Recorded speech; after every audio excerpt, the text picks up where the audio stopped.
How this came about is we conduct 1-hour school tours in the fall for K through 12 classes, and they're here for an hour.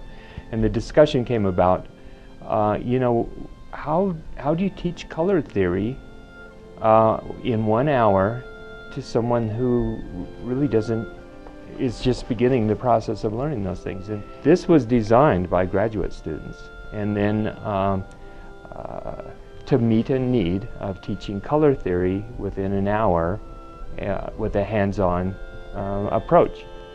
How can we do this in such quick time? Well, the wonderful technology that's coming along, iPad mini, we looked for some apps, and actually when I say we, the graduate students who dreamed this project up said, you know, students, these iPad minis are small enough that even a second grader can take the iPad and go to a work of art, and with a little bit of direction, pick out colors in that painting, and then with an app mix and match them and come up with the palette that the artist would have closely used to produce that painting.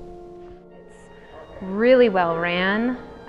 The students know exactly how to not only teach about art, but also how to manage the students. So it's been really fun as a teacher. You can just step back and watch them rather than have to say, oh, be quiet, or it's just so well ran. It's been really fun.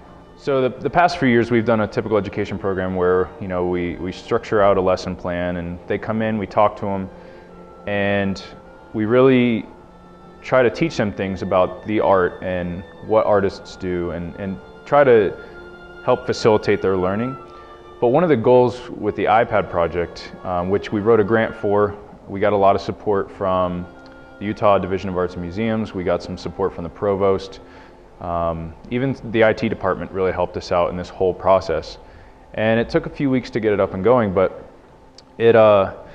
what we were trying to go towards was a new experiential type of learning, to where we're not actually teaching them something, we're giving them the tools to where they can facilitate their own learning.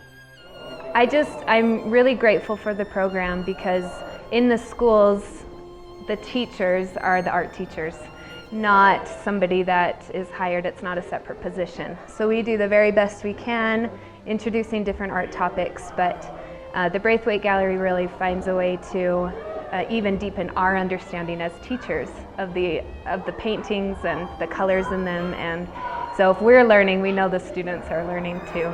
So I was very fortunate to have this iPad project, you know, and throughout the entire process of setting it up and putting the apps on and getting it ready for kids to use, I had the backing of everybody in the gallery and some ideas of what we could do.